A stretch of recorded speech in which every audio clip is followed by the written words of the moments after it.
నా అతిశయం అంతా కూడా ఏంటి అని అంటే యేసు క్రీస్తు శిలువ బట్టే. దేవునికి స్తోత్రం. ఈ రోజు మనం ఆ మాట చెప్పగలమంటారా? మా యేసు క్రీస్తు యొక్క శిలువ మెడలో వేసుకుంటావా అంటే ఒక ఆయన అన్నాడు, ఎవండి అది వేసుకోకూడదు, శిలువ అంటే శాపము, అందుకని కీర్చేలకు శిలువ వాడము, మా ఇంట్లో ఫోటోలు మేము శిలువ పెట్టుకోము, ఎప్పుడైనా మాకు బాధ కలిగినప్పుడు లేదా ఉపవాసాలు అనే కార్యక్రమాన్ని మొదలెట్టాలని 40 రోజులు దీన దీక్ష లెంట్ దినాలంటాం. ఆ 40 రోజులే శిలువను జ్ఞాపకం చేసుకుంటాను తప్ప అదైనా ఎందుకయ్యా అంటే అదే అపోస్తలుడైన పౌలు మొదటి కొరింథీయులకు రాసిన పత్రిక 1:18లో శిలువను కూర్చిన వార్త నశించుతున్న వారికి వెళ్తామన్నాడు కనుక మొత్తం వదిలేకూడదు, ఏదో కూతురు కాదు పట్టుకోవాలి. కాబట్టి సంవత్సరానికి ఒక 40 రోజులు శిలువను జ్ఞాపకం చేసుకుంటానండి. ఒకవేళ నేను ఎందుకు శిలువలు పెట్టుకోవటం లేదు అని ఎవరైనా అడిగితే ఎందుకు పెట్టుకోవట్లేదు తెలుసా? మీ యేసయ్య శిలువలో చేతగాని వాడిగా కనబడుతున్నాడు, మీ యేసయ్య శిలువలో పనికి మారిన వాడిగా నిస్సహాయుడిగా ఎవరైనా వచ్చి అతనికి సాయం చేస్తేనే తప్ప తను తాను ఏమీ చేయలేని నిస్సహాయకుడిగా కనబడుతున్నాడు. కాబట్టి అలా అనిపించుకోకూడదు, నా దేవుని గురించి గొప్పగా అనిపించుకోవాలని ఏదేదో పెడతాను కానీ శిలువ దగ్గరికి మట్టిగా నేను రాను అని అంటున్నాడు.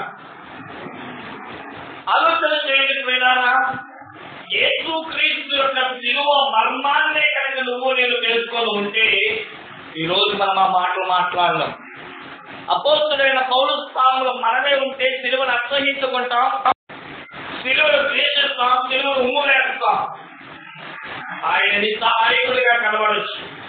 కానీ బైబిల్ గ్రంథమును తీక్షణముగా మన పరిశీలన చేసిన వారమైతే శిలువే లేకపోతే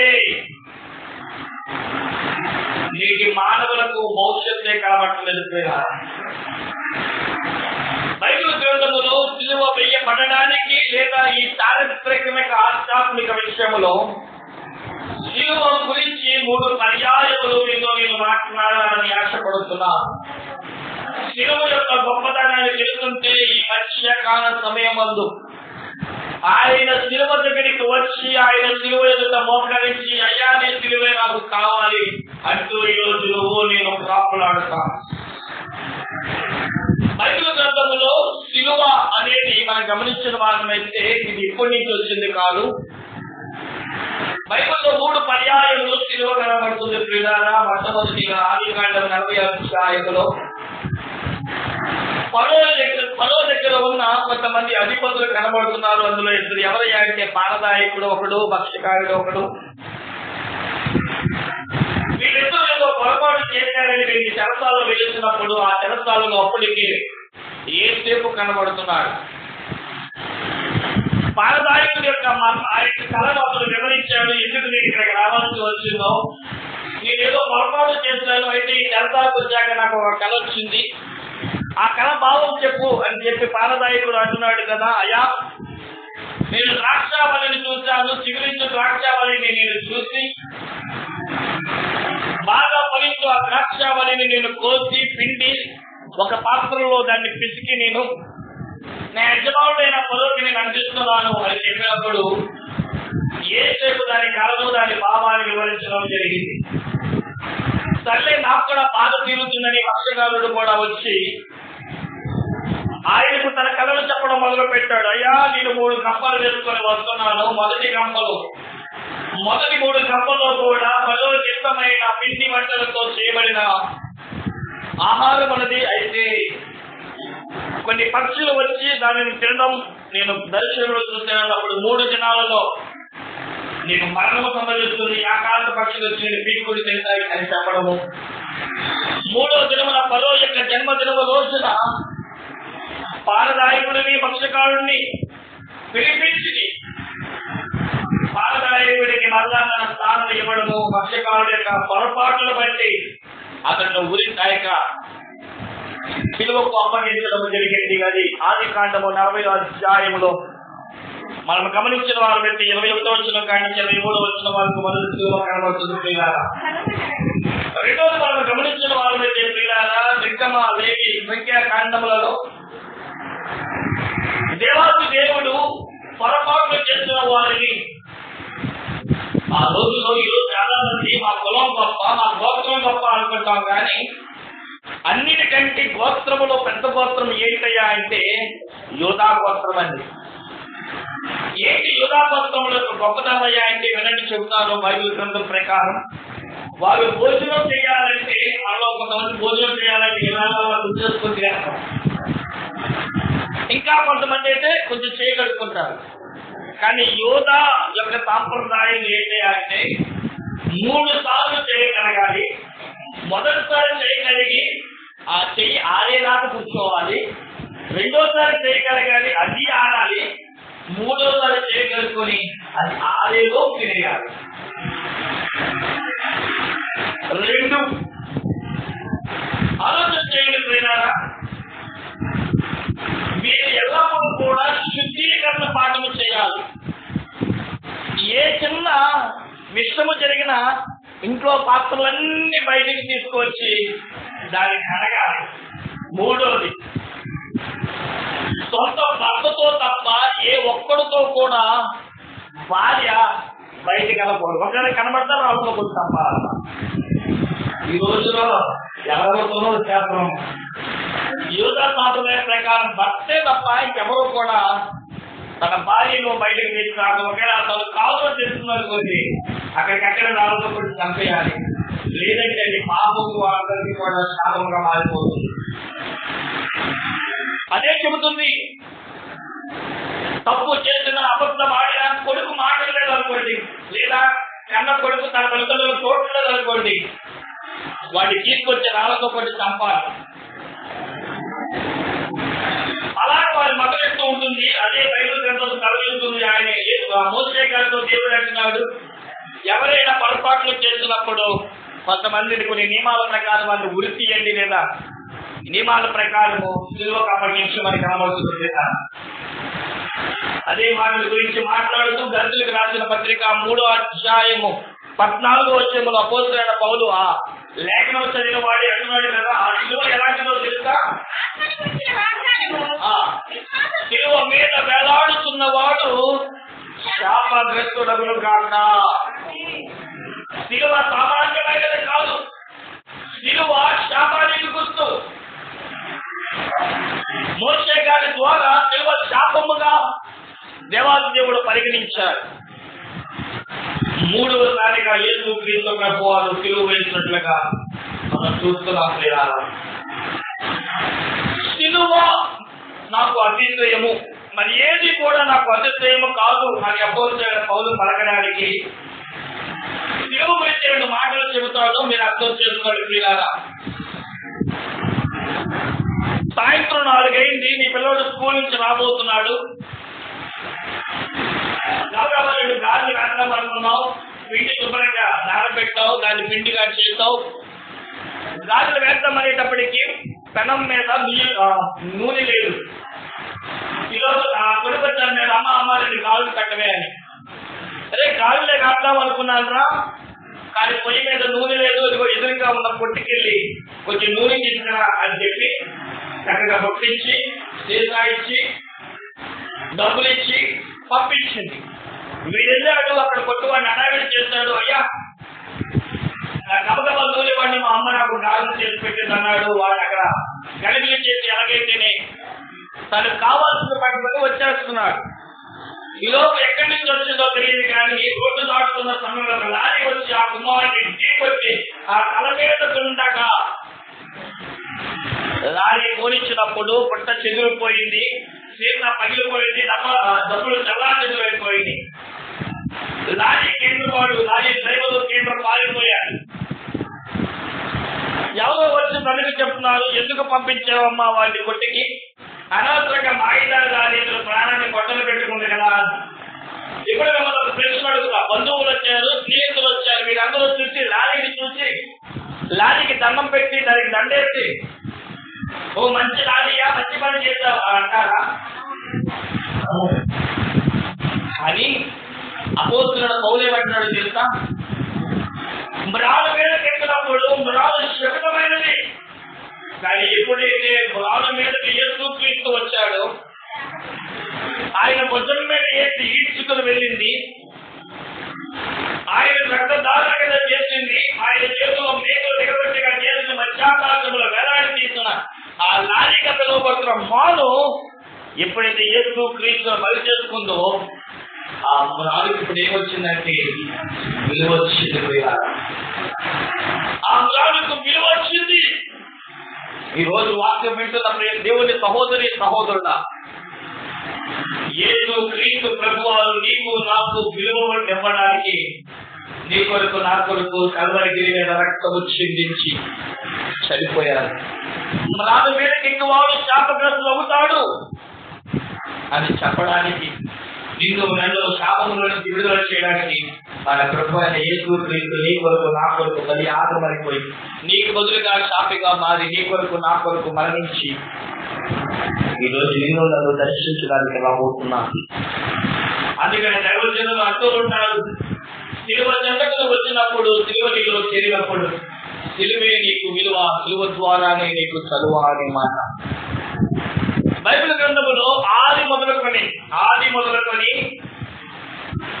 ప్రకటన గ్రంథము ముగింపు అంటే ఆకాశ మహాకాశముల ముగింపు వరకు సిలువ ఏ విధంగా మనుషులకు ఉపయోగకరమో 3 విషయాలు నేను టకటకా చెప్పి అపోస్తలుడైన పౌలు ఎందుకు దాని నిమిత్తమై అతిశయపడుతున్నాడో 2 మాటలలో మీకు వివరించడానికి నేను ఇష్టపడతాను. మొట్టమొదటిగా యేసుక్రీస్తు సిలువ యొక్క విశేషత ఏంటయ్యా అంటే సిలువ మనిషిని ధైర్యపరుస్తుంది. ఏం చేస్తుంది? సిలువ మనిషిని ధైర్యపరుస్తుంది. ఎవరు గమనించండి ప్రియులారా, నీకు అనేకమైన సమస్యలు గుండా వెళ్ళావు, అనేక ఇబ్బందులు గుండా వెళ్తున్నావు, నువ్వు నేను ఇక చావులే తప్ప నీకు నాకు ముగింపు లేదు అని చెప్పి సూసైడ్ అటెంప్ట్కే బయలుదేరాం. ఇదొక యేసుక్రీస్తు దర్శనము, ఆయన మాట, ఆయన స్వరము, ఆయన రూపమును దర్శించినప్పుడు అమ్మా ఎక్కడికమ్మా అని అడిగారు అనుకోండి, అయ్యా ఇంకేముంది, ఎన్నో బాధలు, ఎన్నో అవమానాలు, ఎన్నో ఇబ్బందులు, ఎన్నో శోధనలు, ఇంకెవరికి పగోడికి కూడా రాకూడదు ఏమైనా బాధలు అని చెప్పి ఇక మరణమే ధర్మమని చెప్పి వెళ్తున్నాడయ్యా, ఇదయ్యా నా సమస్య అని చెప్పినప్పుడు యేసుక్రీస్తు ప్రభువారు తన స్వరూపాన్ని చూపించాడంట. ఆయన స్వరూపం ఎలా ఉన్నదయ్యా అంటే ఆలోచన చేయడం పిచ్చి కుక్క ఎలాగైతే దాని గాయములు ఆ యొక్క శరీరం కుళ్ళిపోయి ముడతలు పడిపోయి తోలు వేలాడుతూ ఒకరి తక్కువ 40 గాయముల మధ్య ఎలాగైతే యేసుక్రీస్తు దేహం ఆయనకి కనపరిచారో, అమ్మా పగోడు కూడా ఆకూడదు అనుకుంటున్నావు నీ బాధలు, కానీ ఏ తప్పు చేశానని నాకు ఈ సిలువ, ఏమి తప్పు చేశానని నాకు ఈ గాయాలు, ఏమి తప్పు చేశానని నాకు ఈ అవమానం అని అన్నప్పుడు ఆమె వెంటనే తన సమస్యను మర్చిపోయి యేసుక్రీస్తును, నా కొరకు మర్యాదమైన యేసుక్రీస్తును నేను నమ్ముకుంటానని వెళ్తున్నట్లుగా మనకు కనబడుతుంది. పిల్లలు మీకు అర్థం కావాలంటే ఒక మాట చెప్తాను. నీకు 2 రోజుల ముందు ఈ చిన్న ఏడికి గోరు చుట్టూ వచ్చింది. 2 రోజుల నుంచి ఇంట్లో నుంచి బయటకు రాకపోతే నీ స్నేహితుడు అంటాడు, ఎలా ఏమైంది అని అన్నప్పుడు వెంటనే మనం ఏం చూపిస్తామండి, చూడరా నాకు ఈ గోరు చుట్టూ చూడరా, ఇది నన్ను ఇబ్బంది పరుస్తుంది, ఇది నన్ను గాయపరుస్తుంది, ఇది నన్ను బలహీనం చేసి మంచం మీద పడేస్తుంది, దీనివల్ల 2 రోజులు చదవరా అని చెప్పుకోవాలి. సరే అనిపించాడు. ఇంకో 2 రోజులు కనబడలేదు, నువ్వు అప్పటికి నీ చేతికి ఖచ్చితంగా పోసుకుంది. నీ యొక్క స్నేహితులు వచ్చాడు. ఇప్పుడు ఏం చూపెడతారు చెప్పండి, ఇది చూపెడతారా ఇది చూపెడతారా? పిల్లలు చూపెడతాం, పిల్లలు మర్చిపోతాం, ఎందుకంటే దీనికంటే ఇది ఎక్కువ బాగా ఆలోచన చేయడం లేదా. ఇప్పుడు ఆలోచన చేసిన వాళ్ళైతే ఈ యొక్క బట్టల వేలు చూపించి దీని వలన అంటాం, 12 రోజులు కనబడలేదు, వాడు వచ్చాడు ఈసారి చేయి తీశారు, ఈ రీతి తీశారు. ఇప్పుడు ఏం చూపెడతారు చెప్పండి, వేలు చూపెడతావా ఇది చూపెడతావా? ఏడు కంటే చెయ్యే కాలు పోయింది అనుకోండి, చేయి పెడతావా కాలు పెడతావా? అయితే నీకంటే మరొకటి వచ్చినప్పుడు మనం ఏం మర్చిపోతాం చెప్పండి, చిన్నదాన్ని మర్చిపోను. నీకు అర్థం కాలేదా? చెప్తాను, మీ భాషలో చెప్తాను. నువ్వు చాలా కష్టపడుతున్నావు, రూపాయి పోగేసి చీటీ లేదా చీటీ బాగా ఒకడు 5,000 చీటీ చేశాడు, ఒకడు 10,000 చీటీ చేశాడు, ఒకడు 50,000 చీటీ చేశాడు, ఒకడు ₹1,00,000 చీటీ చేశాడు. వీళ్ళందరూ కూడా ఒక షావుకారు దగ్గర వేశాడు. వీళ్ళందరికీ వచ్చేదనే డబ్బులు ఇవ్వాలి. ఈ పేదోడు 5,000 చీటీ వేస్తున్నాడు, రూపాయి దాచుకుంటూ వారానికి 50, 100 అలా ఇచ్చుకుంటూ రోజు కింద ఇచ్చుకుంటూ. స్నేహితులు అన్నాడు, ఎందుకురా బాబు ఆటకి అడుగు చీటీ ఎందుకు మన జీవితానికి అంటే, లేదు ఒకేసారి 9 ఆశపడతామాట. ఆ రోజు రానే వచ్చింది. ఆ రాత్రి షావుకారు అన్ని జెండాపై కబురాదనమాట మూట కట్టుకొని వెళ్ళిపోయాడు. స్నేహితుడికి ఆ విషయం తెలుసు కాబట్టి మాత్రం తోడి స్నేహితుడికి వచ్చారా, నేను ఆ రోజే చెప్పాను రా బాబు ఎందుకు నీకు చీటీ అని అంటే, ఆ స్నేహితుడు ఏమంటాడు తెలుసా, వీడి బాధ పక్కన పెట్టేస్తాడు. వాడు ఏమంటాడు తెలుసా, నాకు 5,000 పోయింది, ₹5,00,000 పోయింది. లేదా నాకు 5,000 పోయింది, ఆడికి 10,000 పోయింది. 10,000 దగ్గరికి వెళ్ళి నాకు 10,000 పోయింది, ఆడికి 50,000 పోయింది. 50,000 దగ్గరికి వెళ్తే నాకు 50,000 పోయింది, అది ₹1,00,000 పోయింది. ఇది ఆలోచన చేయాలి. పిల్లలు మన బాధలు ఎందుకు బయట పెట్టలేము అనంటే, మనకంటే ఎక్కువ బాధలో ఉన్నవాడు ఉన్నాడు. ఈ రోజు నీ నా సమస్య గురించి బాధపడినప్పుడు నాకెందుకు రోగం, నాకెందుకు వ్యాధి, నాకెందుకు సమస్య, నాకెందుకు బలహీనత అంటే, నీ బలహీనత పోవడానికి, నీ రోగం పోవడానికి, నీ శాప పోవడానికి, నిన్ను బలపరచడానికి యేసు క్రీస్తు నీ కొరకు ఆయన బలియాగమైపోయాడు. దేవునికి స్తోత్రం. ఆయనను జ్ఞాపకం చేసుకుంటే ఆయనకంటే ఎక్కువ బాధ నేను పొందలేదుగా, ఆయన జ్ఞాపకం చేసుకుంటే ఆయనకంటే ఎక్కువ సమస్య నేను పొందలేదుగా, ఆయన జ్ఞాపకం చేసుకుంటే ఆయనకంటే పెద్ద తప్పేది నాకు తగ్గలేదుగా. యేసు క్రీస్తు యొక్క సేవ దేనికి సాదృశ్యం ఉందంటే, మనిషి యొక్క బాధను తీసివేసి ధైర్యాన్ని పరిచినట్లుగా కనబడుతుంది ప్రియులారా. రెండోది మనం గమనించిన వాళ్ళకి యేసు క్రీస్తు దేనికి సాదృశ్యము, యేసు క్రీస్తు సేవ మానవాళికి ఏ ఉపయోగం అయ్యాడంటే, రెండోదిగా వాడు ఆధ్యాత్మిక స్థితిని గురించి తెలియజేస్తుంది. మనిషికి మరణం ముగింపు, కానీ యేసు క్రీస్తులో ఏముందయ్యా అంటే నిత్య జీవం ఉంది. దేవునికి స్తోత్రం. రోమీయులకు రాసిన పత్రిక 8వ అధ్యాయం గమనించిన వారు చెప్పినారా, రోమీయులకు రాసిన పత్రిక 8వ అధ్యాయము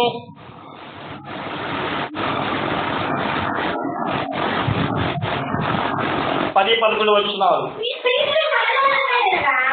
మీ శరీరము పాప విషయమై మృతమైనది కానీ నీ ఆత్మ నీతి విషయమై జీవము కలిగి ఉన్నది. మృతుల నుండి యేసును లేపిన వారి ఆత్మ మీలో నివసించిన ఎడల, మృతుల నుండి క్రీస్తు యేసును లేపిన వాడు సావులకు లోనైనా మీ శరీరములను కూడా మీలో నివసిస్తున్న తన ఆత్మ ద్వారా జీవింపచేయును. ఎలా జీవింపచేస్తున్నాడండి? నీలో నివసింపచేస్తున్న తన ఆత్మ ద్వారా జీవింపచేసి. మీకు అర్థం కావాలంటే మీ భాషలో చెప్తా. ఆది తండ్రి అయిన ఆదాము మొదలుకొని కడబడి మలాఖీ గ్రంథం వరకు ఏ దైవజనుడు చనిపోయినా పరలోకము ద్వారం చదవబడలేదు కాబట్టి ఎక్కడికి వెళ్ళిపోయారు? అందరూ చెప్పండి. పాతాళముకు వెళ్ళిపోయారు. పాతాళం ఉన్న పరదేశకు వెళ్ళిపోయారు.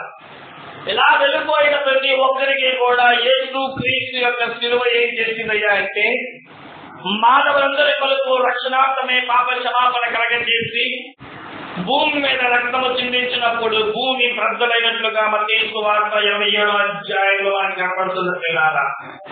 అనేక పరిశుద్ధులు కూడా భూమిలో నుంచి ఆకాశముని యేసు క్రీస్తుతో పాటు ఎత్తబడినట్లుగా కనబడుతుంది. దేవుని వారిని ఈ విధంగా నిర్ణయిస్తుంది. యెషయా గ్రంథము 14వ అధ్యాయము 9వ వచనము. నీవు ప్రవేశించుతుండగానే కింద పాతాళము ఏమైపోతుందంట? నిన్ను పంపించడానికి సాతాను కవర్ పడిపోతుంది. నీకు బాగా అర్థం కావాలంటే యోధా గ్రంథం 1:9 మోషే యొక్క దేహముల గురించి చదవద్దు. ప్రధాన దూత అయిన మిఖాయేలు మోషే శరీరం కొరకు పాతాళముకు వెళ్ళినప్పుడంటే ఏం కనబడుతుందయ్యా అంటే సాతాను వాడిని ఇవ్వడానికి, మోషే దేహాన్ని ఇవ్వడానికి ఇష్టపడడం లేదు. అందుకని మీరు ఇంటికి చదువుకోండి. అదే 14వ అధ్యాయంలో చదువుకుంటూ అనుకున్న వర్షంలో నక్షత్రమా ఎందుకు వచ్చిన బాధ నీకు అంటూ దేవాలయ దేవుడు మనకి ప్రస్తావించినట్లుగా కనబడుతుంది.